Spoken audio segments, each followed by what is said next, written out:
Që në emën të grupit tonë parlamentar të shprehim keqardhje që edhe sot pas përpjekjes së radhës nuk kemi rezultat në zhbllokimin e gjendjes. Ajo që mund të themi ne është që ne si grup parlamentar, koalicion vetëvendosi Guxo dhe Alternativa, në vazhdimsi jemi duke bërë përpjekje për zhbllokimin e kësaj gjendje ose kësaj situate dhe rrjedhimisht jemi duke kryer detyrimet tona ligjore dhe kushtetuese duke marrë pjesë në seancë, po jo vetëm duke marrë pjesë në seancë, por edhe duke marrë pjesë në proces të votimit, ashtu siç është e përcaktuar me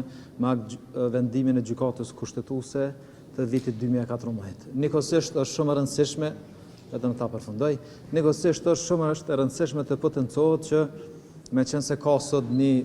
përfolje të vazhdueshme rreth emrit, ne ende nuk kemi ardhur deri tek propozimi i emrit. Ajo që na duhet prej një numrit konsiderueshëm të seancave, përpjekja jonë është e vazhdueshme është që ne ta kemi një proces të votimit të fshehtë në momenti kur kryeministri në detyrë Albin Kurti ka ftuar partitë politike opozitare për të marrë pjesë në një diskutim. Këtë rast, ftesa ka qenë për Partinë Demokratike të Kosovës që e ka pranuar ftesën dhe për Lidhjen Demokratike të Kosovës që ka refuzuar ftesën edhe ka deklaruar që institucioneve dhe Kosovës i duhet një marrëveshje politike.